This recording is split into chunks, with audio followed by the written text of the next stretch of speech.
সকলকে জুজু এবং নমস্কার। আশা বিশ্বাস করি আপনারা সকলেই অনেক ভালো আছেন, আর আমিও অনেক ভালো আছি।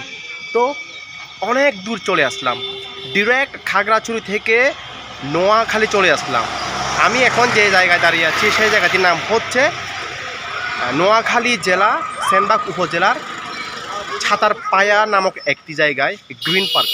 গ্রিন পার্ক হচ্ছে এখানকার এই জায়গার একটি সুন্দর দর্শনীয় স্থান। গ্রিন পার্কের যে উঠান আছে, এই উঠানের সামনে বিরাট বড় বড় হাতি। এগুলো জ্যান্ত না, এগুলো মরা হাতি। এই হাতি কথা বলে না, এই হাতি শুধু নিজের চেহারা দেখাতে পারে। এই যে কত সুন্দর সুন্দর বড় বড় হাতি। আমরা একটু পরেই সেই গ্রিন পার্কের আমরা ভিতরে প্রবেশ করব, আর আপনাদেরকে দেখাবো গ্রিন পার্কের সৌন্দর্য।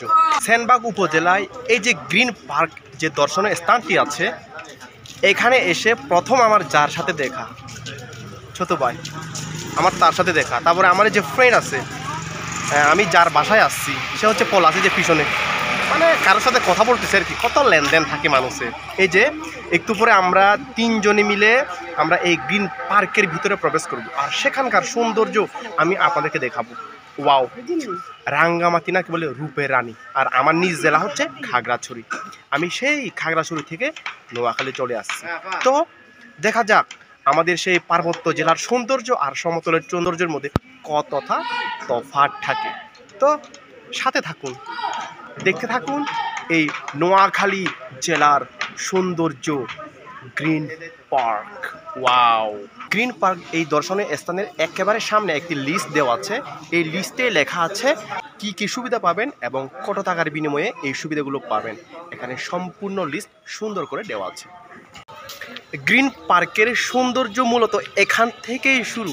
আর আমার দোস্ত পলাশ চাকমা, সে আমার সাথে যখন থাকে সৌন্দর্য তো আরও একটু বেশি করে বাড়ে। এই যে কত সুন্দর এখানে ঢালাই করা আছে, ঢালাই করার আবার ডান দিকে বাম দিকে হচ্ছে কত সুন্দর সিনারি গাছ লাগানো আছে। তো বুঝতেই পারছেন তো কত সুন্দর এই যে গ্রিন পার্কের দৃশ্য। তো আপনারা এখান থেকে কম্পেয়ার করেন আমাদের তিন পার্বত্য জেলার সৌন্দর্য, যেই ন্যাচারাল সৌন্দর্য, আর এখানে যে সমতলের যে জায়গাগুলো আছে সেই জায়গাগুলো হচ্ছে বিভিন্নভাবে ডেকোরেশন করে সৌন্দর্য বৃদ্ধি করা। এই সৌন্দর্য কত তফাৎ। তো আপনারা আসেন এই সমতলে, এই নোয়াখালী জেলায় গ্রিন পার্কের যে সৌন্দর্য আছে, এই সৌন্দর্য আমার মতো বেশি বেশি করে উপভোগ করার জন্য। এই যে কত সুন্দর সুন্দর জায়গা। আসলে এগুলো হচ্ছে আর্টিফিশিয়াল সৌন্দর্য, এগুলো হচ্ছে সৌন্দর্য করা হয়েছে, সুন্দর করা হয়েছে। তো আপনারা যদি তিন পার্বত্য জেলায় যান, তাহলে আপনারা সেই ন্যাচারাল যে সৌন্দর্য আছে সেটি আপনারা উপভোগ করতে পারবেন। আমি আপনাদেরকে আমন্ত্রণ জানাবো, আপনারা তিন পার্বত্য জেলায় যান আর সুন্দর সুন্দর জায়গায় ঘুরে আসুন।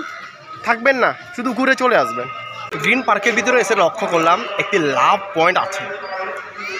আমার এখন ইচ্ছে হচ্ছে পার্বত্য অঞ্চলের যে লাভ পয়েন্টগুলো আছে, সেই লাভ পয়েন্টগুলোর সাথে এই যে এই লাভ পয়েন্ট একটু কম্পেয়ার করব।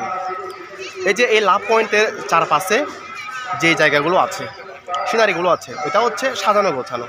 আর পার্বত্য অঞ্চলে যে লাভ পয়েন্ট আছে, সেখানে হচ্ছে ন্যাচারালি চারপাশে যে সবুজ বন, সবুজ গাছগাছালি।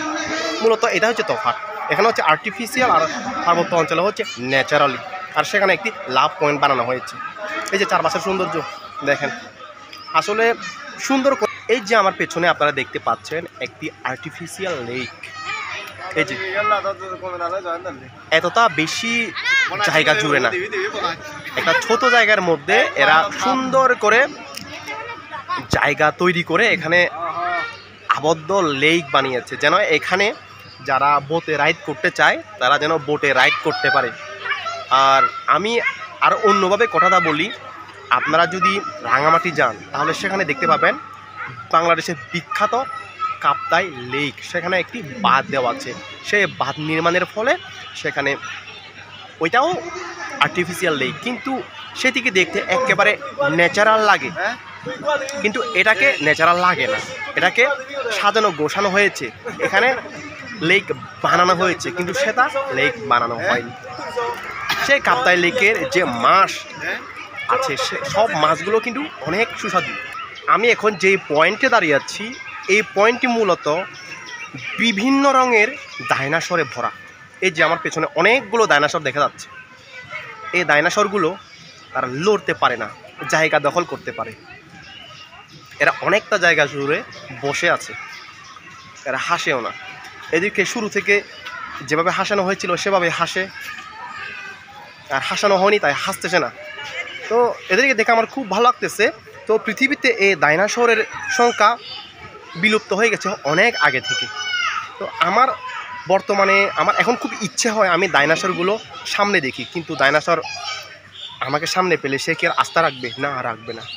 দেখার একটা আকাঙ্ক্ষা, তাদেরকে সংরক্ষণ করা হয়েছে। এই যে তাদের প্রতিমূর্তি, কত সুন্দর ডাইনোসর। আবার পার্বত্য অঞ্চলে কিন্তু আবার ডাইনোসর নেই, কিন্তু যদি বানানো হয় তাহলে থাকবে। কিন্তু সমতলে কিন্তু ডাইনোসর দেখতে পাওয়া যায়, এটা আপনাদের মনে রাখতে হবে। এই যে আমার পেছনে দেখা যাচ্ছে ঐতিহ্যবাহী, বাংলাদেশের ঐতিহ্যবাহী গরুর গাড়ি। আমি এক সময় গরুর গাড়ি দেখতাম, গরুর গাড়িতে চড়ে। আমি আজকাল আর দেখতে পাই না যে মানুষ গরুর গাড়িতে চড়ে। কত টিভিতে দেখছি, বাস্তবে দেখছি যে মানুষ গরুর গাড়িতে করে চড়ে, কিন্তু এই গ্রিন পার্কে এসে দেখলাম গরুর গাড়ি এখনও বাংলাদেশে আসে। গ্রিন পার্কের ভিতরের সৌন্দর্য দেখতে দেখতে আপনারা যদি হাঁপিয়ে যান, যদি দুর্বল হয়ে যান, যদি খিদা লাগে, তাহলে আপনাদের জন্য আছে সুন্দর একটি রেস্টুরেন্টের নাম হচ্ছে Mizan special chotpoti and fuchka house. কত সুন্দর, এখানে খাওয়া দাওয়ার পর্যাপ্ত ব্যবস্থা রয়েছে। তারপরে কত সুন্দর ছাতা, এই ছাতার নিচে বসে আপনারা নাস্তা খেতে পারবেন। তো খাওয়ার জন্য কোনো চিন্তা করবেন না, এখানে আসলে অর্ডার দিবেন আর খাবার খেয়ে যাবেন। নাগরদোলায় কখনো চড়েছেন? নাগরদোলা দেখতে কেমন, কত প্রকারও কি জানেন? এই যে পেছনে আপনারা দেখে নেন নাগরদোলা দেখতে কীরকম। এখন নাগরদোলায় কোনো প্যাসেঞ্জার নাই। সো নাগরদোলায় চড়ার জন্য এখানে অনেক লোক জমায়েত হয়। আসলে প্রতিদিন উন্মুক্ত, তো বিশেষ করে হচ্ছে ছুটির দিনে শুক্রবার এবং শনিবারে হচ্ছে এই নাগরদোলায় চড়ার জন্য অনেক লোক, অনেক প্যাসেঞ্জার বলবো আমি, এরা সবসময় এই নাগরদোলার নিচে অবস্থান নেই এবং তারা নাগরদোলায় বেশি বেশি করে চড়ে। মজা আগে আসলে তারপরে ধরুন ভিউ।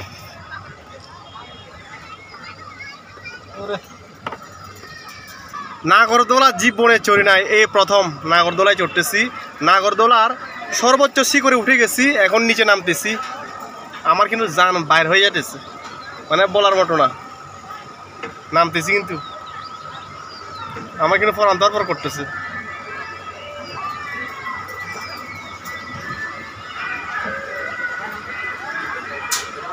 আরও রয়েছে ছোট বাচ্চাদের খেলার জন্য বিভিন্ন প্রকার খেলার ব্যবস্থা।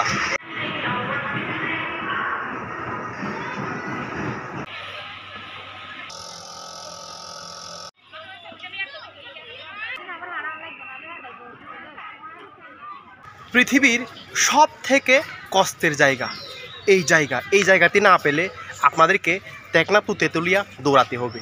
তা হচ্ছে টয়লেটের ব্যবস্থা। পুরুষ এবং মহিলার যদি টয়লেটের ব্যবস্থা যদি না থাকে তাহলে আপনারা যে কোনো জায়গায় গিয়ে বিপদে পড়বেন। আর এই জন্য গ্রিন পার্কের মধ্যে টয়লেটের সুব্যবস্থা করা হয়েছে।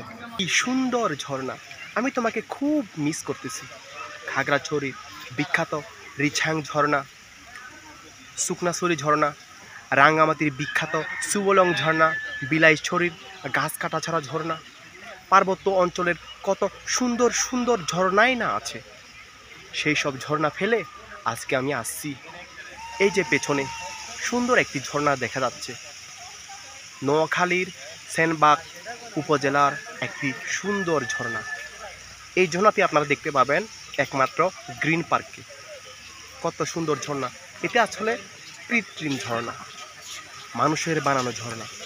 আমি তো ফেলে এসেছি সেই প্রকৃতির, সেই খাগড়াছড়ি, রাঙ্গামাটি এবং বান্দরবানের সুন্দর সুন্দর ঝর্ণা, কিন্তু এখানে দেখতে এসেছি টাকা খরচ করে গ্রিন পার্কে কৃত্রিম ঝর্ণা। দেখে মন ভরে যায়।